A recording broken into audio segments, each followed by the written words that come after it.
Welcome to the Build the Change Planet People podcast, brought to you by the Lego Group and The Day. Build the Change is a Lego Group social impact programme that is supported by the Lego Foundation. It inspires children around the world to build a brighter future through play and gives them a voice on issues that matter to them. My name is David, a Lego person who loves play, creativity and ideas. And I'm Priya, a journalist who loves finding interesting people to talk to. We are so excited that you could join us today, whether that's in your classroom, home or in your Lego club. Now, as you know, this isn't just a podcast to listen to. It's a build along podcast. What does that mean? Well, as you listen, we want you to join in with all the fun.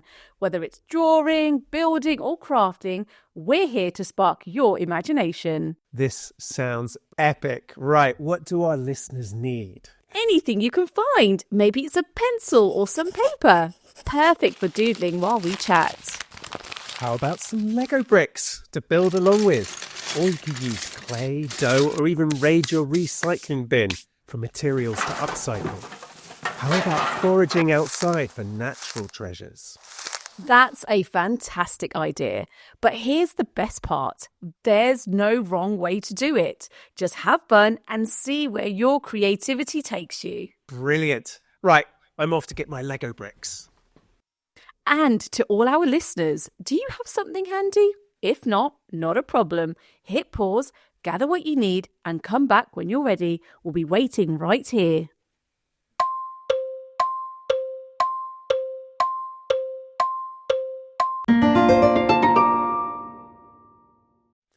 I'm back! What did I miss, Priya?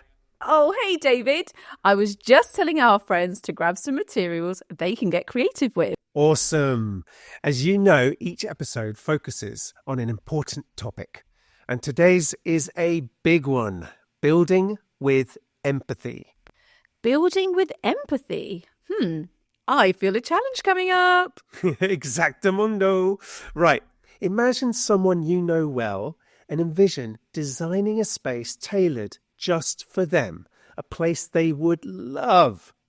Consider any special features that could enhance their daily life, making it more comfortable, convenient, and joyful. Scribble down some ideas or start building something. What pops up in your head? Empathy, belonging, community? What does this all mean? And how can it affect me and the people around me? Empathy means understanding how someone else feels by imagining yourself in their shoes. Belonging is feeling accepted, valued, and connected to a group or place. It makes you feel part of a community, which is a group of people who care for and support each other, like a big team.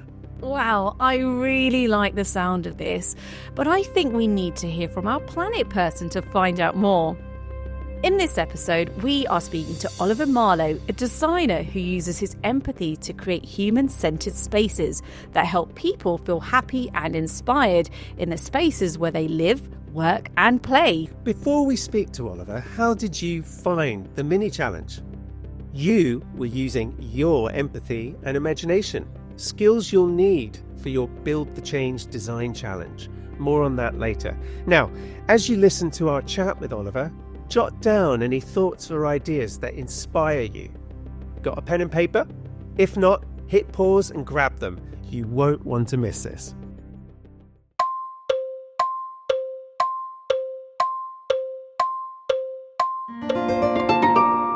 Thank you so much for joining us today, Oliver. Can you just please start by just telling us about what you do and why it matters to people? Hey, Priya. Hey, David. So I'm a designer, and the reason it matters is because everything around us has been designed by someone, apart from when we're out in nature. There's hundreds of thousands of designers around the world, and we're all involved in what things look like, how they function, what they can do, how they work, what they're made of. So I'm just part of that, and I have a small role to play in lots of different things and how we interact. So, Ollie, we hear the word empathy a lot, and we've heard it today on the podcast. What is empathetic? These are big words. What is empathetic, human-centered design, and why is it important?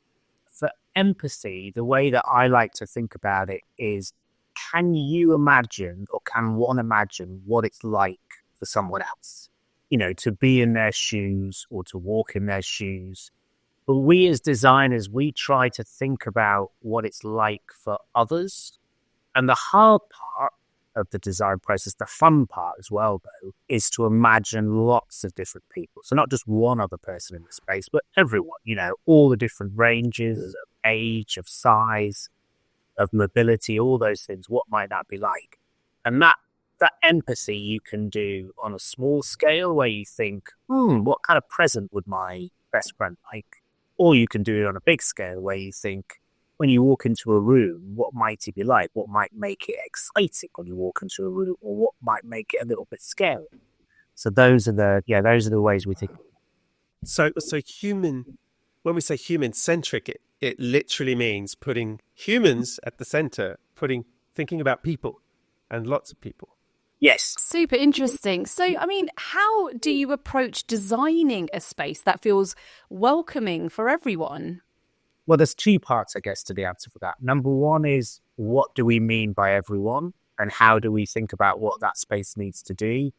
And then the second is, how do you go about actually creating spaces and where are they, for example?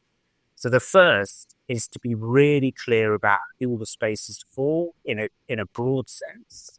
So if we're thinking about school for young kids who are aged maybe 7 to 11, then we know what size they are, and generally then we need to make sure everything works. The toilets need to be a certain size, the chairs and tables, the window heights, the doors, like all those sorts of small things. Now, we all love belonging to things, whether it's friendship groups, music scenes.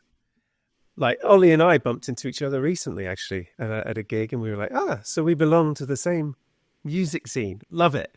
So can you, Ollie, share any real-life examples of spaces or features that create a sense of belonging?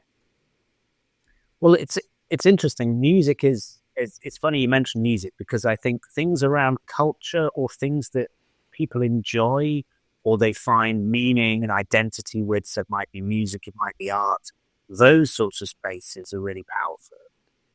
And I think you're then drawn to them because you identify yourself with what's happening there. So I think that's one of those key aspects. And you might find differences in the way a cinema is designed to a shopping centre, for example.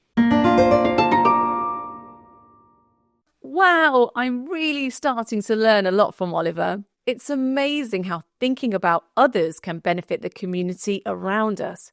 How are you getting on at home, folks? Let's pause to work on our builds and ideas.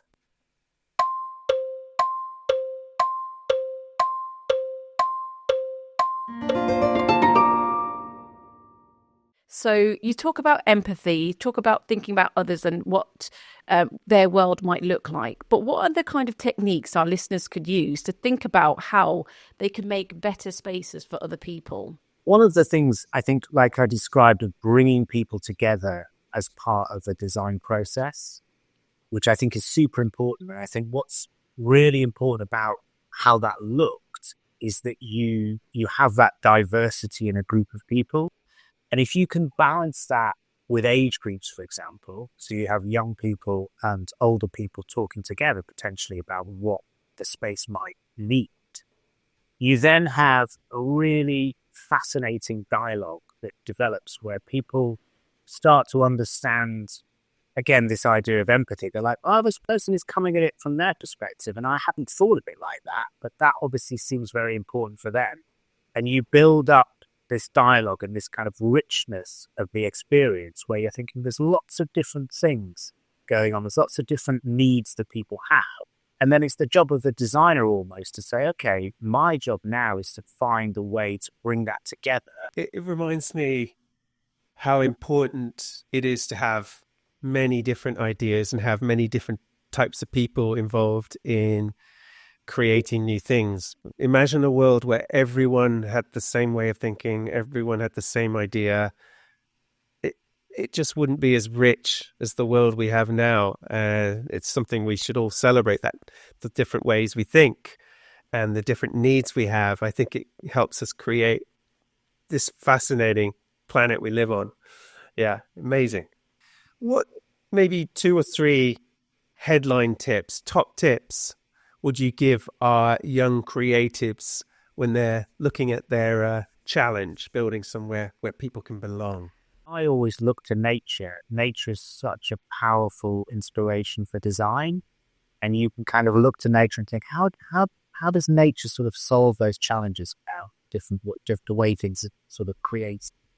And then I think that sense with design too is that at that initial stage, all ideas are good ideas. There's no bad ideas. You let those ideas flow.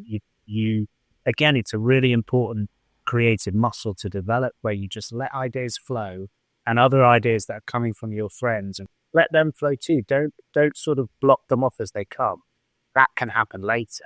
Just let that come, but also throw some silly ideas out there and let those silly ideas run, like let them be a bit ridiculous because why not? We're still playing. We can have those things unfold. Anything is possible. Absolutely. That's really important. Amazing. Thanks, Ollie. Incredible. Now, before we find out about the challenge, let's recap Oliver's wisdom on human-centered design. Priya, let's bring in our youth council to highlight key takeaways on designing with empathy and imagination. Belonging is important. People feel happier in spaces where they see themselves reflected. Design changes over time. What worked 20 years ago might not be good today. Talking to people helps. The best designs come from listening to different ideas. Nature is a great teacher. We can learn a lot from how nature designs things. Creativity has no limits. Silly ideas can turn into the best ideas. Everyone can be a designer. If you think about others and imagine new things, you're designing. Right, it's time to tell our friends about the Build the Change competition. Drum roll, please. Your Build the Change design challenge is to use your imagination and empathy to redesign a space in your community so it works for everyone. You will need to design a space where everyone feels a sense of belonging, one that people of all backgrounds, abilities, and ages can enjoy. We want you to share your ideas with us. Read the description or visit www.buildthechange.theday.co.uk to find out how to get your designs displayed in our online gallery for the whole world to see. You can also find out about our Building for Belonging competition to win some awesome prizes. Now you have everything you need to continue with your builds. Oh, and it's almost time for us to say goodbye. You can find more podcasts, build challenges, our gallery, and fun over on our website. Until next time, it's goodbye for now. Bye, folks.